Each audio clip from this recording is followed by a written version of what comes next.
नमस्कार दोस्तों। आज हम कमला दास की एक बहुत ही पावरफुल और दिल को छू लेने वाली कविता the dance of the eunuchs को लाइन बाय लाइन आराम से समझेंगे। तो चलिए इस कविता की हर एक परत को खोलते हैं ताकि आप इसके दर्द और इसकी गहराई को सही मायने में महसूस कर पाएं।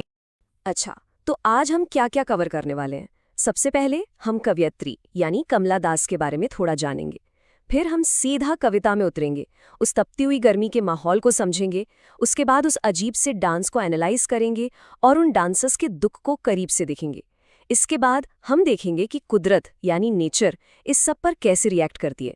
और आखिर में हम इस पूरी कविता के जो अहम थीम्स हैं उन पर बात करके इसको कंक्लूड करेंगे। तो चलिए शुरुआत करते हैं इस कविता की रचनाकार कमला दास से। उन्हें कन्फेशनल पोएट्री की एक बहुत ही हिम्मत वाली आवाज माना जाता है। तो आखिर कौन थी कमला दास? देखिए, वो इंडियन इंग्लिश पोएट्री का एक बहुत बड़ा नाम थी।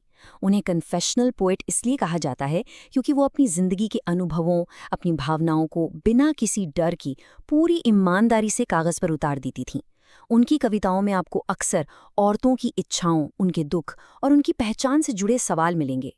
उनकी लिखनी में जो एक कच्ची, एक रॉ इमोशनल पावर है ना, वही इस कविता को समझने में हमारी सबसे ज्यादा मदद करेगी। ठीक है, अब हम सीधा कविता के अंदर चलते हैं। शुरुआत करेंगे बिल्कुल पहली लाइन से, क्योंकि यहीं से इस कविता का पूरा माहौल, पूरा मूड सेट होता है। कविता की शुरुआत ही देखिए कितनी बेचैन करने वाली है।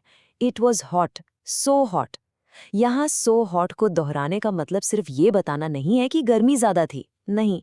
इससे एक ऐसी गर्मी का एहसास होता है जिसमें दम घुटता है, जो बर्दाश्त से बाहर है।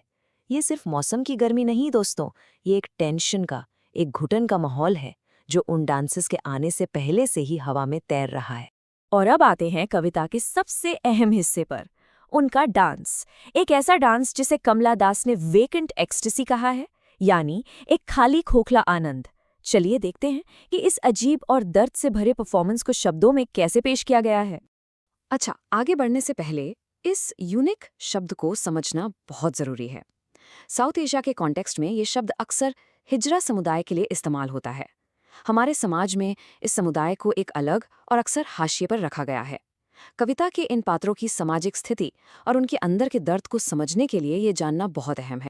जरा इस सीन को अपनी आंखों के सामने लाने की कोशिश कीजिए। उनके घाघरे हैं जो गोल गोल घूम रहे हैं, जोर जोर से मंजीरें टकरा रहे हैं और पायलों की आवाज जिंगलिंग जिंगलिंग जिंगलिंग। ये जो रेपिटेशन है ना, ये एक हिप्नोटिक, एक जुनूनी सा माहौल बना देता है।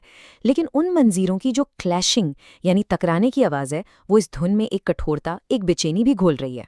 और अब इस दृश्य की इंटेंसिटी को देखिए। वो एक फायरी गुलमोहर यानी आग जैसे लाल फूलों वाले पेड़ के नीचे नाच रहे हैं, मानो वो लाल रंग उनके अंदर की आग को ही दिखा रहा हो।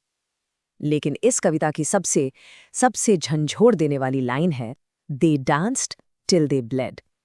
वो तब तक नाचे जब तक उनके जिस्म से खून नहीं बहने लगा। साफ है, ये कोई खुशी का नाच नहीं है, ये तो उनकी निराशा की, उनके दर्द की एक चीख है। अब कमला दास हमें थोड़ा और करीब ले जाती हैं। हमारा ध्यान डांस से हटकर अब सीधा डांसर्स पर जाता है। वो उनके दुख को और गहराई से और पास से दिखाती हैं। देखिए, अब हम उनके चेहरों को देख पा रहे हैं। कवयित्री बताती हैं कि वो सब अलग अलग थे। कोई सांवला था तो कोई गोरा, किसी के गालों पर हरे रंग के टाटू थे तो किसी ने बालों में चमेली के फूल लगा रखे थे। लेकिन ये सारी अलग अलग चीजें सिर्फ ऊपरी हैं।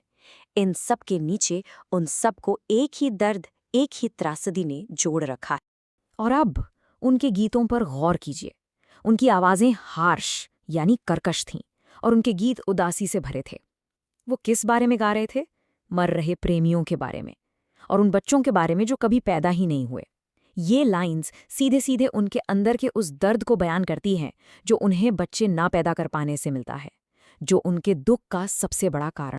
और फिर आता है ये कमाल का विरोधाभास, ये ऑक्सीमोरॉन, वेकेंट एक्सटेसी यानी खाली आनंद। सोचिए, एक्सटेसी का मतलब है खुशी की चरम सीमा, परमानंद, लेकिन वो वेकेंट है, बिल्कुल खोखला। तो ये कैसा आनंद है? ये सिर्फ एक दिखावा है। वो बाहर से झूमने का नाटक कर रहे हैं पर अंदर से पूरी तरह खाली हैं। और उनका अपनी छाती पीटना, ये जश्न का प्रतीक नहीं, ये तो मातम का प्रतीक है, गहरा मातम। ये जो तुलना है ना, ये रूह कांप देने वाली है। कवयित्री उनकी तुलना half burnt logs from funeral pyre से करती हैं। यानी चिता पर जल चुकी आधी जली लकड़ियों से। ये इमेज उनके अंदर की बेजान जिंदगी को दिखाती है, ऐसे जैसे वो जिंदा तो हैं पर अधूरे हैं और उनका रिश्ता जिंदगी से ज्यादा मौत से जुड़ गया है। चलिए अब हम कविता के क्लाइमैक्स की तरफ बढ़ते हैं। यहाँ माहौल बदलता है और इतने दर्दनाक नाच के बाद आखिरकार प्रकृति यानी नेचर अपना रिएक्शन देती है। अब जरा देखिए कि उन्हें देखने वाले कैसे रिएक्ट कर रहे हैं। पेड़ पर बैठे कौवे भी चुप हो गए हैं, बच्चे भी हैरान, आंखें फाड़े एक तक उन्हें देख रहे हैं। और गौर कीजिए, अब कमला दास उनके नाच को डांस नहीं बल्कि कन्वल्जन्स कहती हैं, जिसका मतलब है तड़पना या ऐंठन। ये शब्द उन्हें इंसान से घटाकर बस एक क्रीचर बना देता है और उनके अकेलेपन को और भी गहरा कर देता है। तो सवाल ये उठता है, बारिश के लिए इतना टूटा हुआ, इतना निराश डांस करने के बाद आगे क्या होता है? क्या उनका ये दर्द भरा प्रदर्शन कामयाब होता है?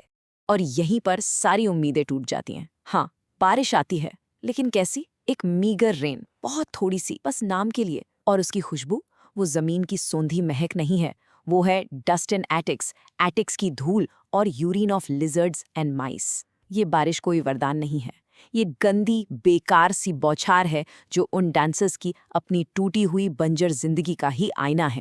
तो चलिए अब इस पूरी कविता को समेटते हैं और इसके जो मुख्य थीम्स हैं, जो इसका अहम संदेश है, उसको आखिर में एक साथ समझते हैं।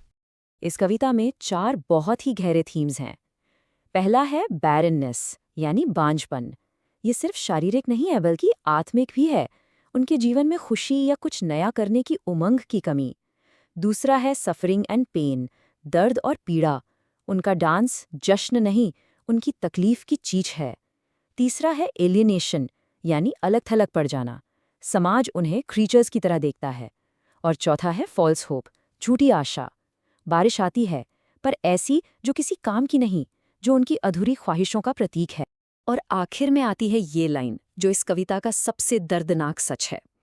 कवियत्री कहती हैं कि असली सूखा आसमान में नहीं था, असली सूखा तो उन नाचने वालों के अंदर था। उनके अंदर एक आत्मिक सूखा और एक गहरी सदन थी। तो आपने देखा कैसे सिर्फ एक कविता के जरिए कमला दास ने पूरी जिंदगी के दर्द और एक पूरी सामाजिक त्रासदी को हमारे सामने लाकर रख दिया है। और जाते जाते मैं आपके लिए एक सवाल छोड़कर जा रहा हूँ। सोचिए कि कला, आर्ट, इस कविता जैसी रचनाएं उन लोगों को आवाज कैसे देती हैं जिनकी आवाज अक्सर समाज में सुनी नहीं जाती। इस गहरे एनालिसिस में हमारे साथ जुड़ने के लिए आपका बहुत बहुत शुक्रिया। अगर आपको ऐसे ही और डिटेल्ड एक्सप्लेनर्स पसंद है तो हमारे चैनल को सब्सक्राइब करना मत भूलिएगा। धन्यवाद।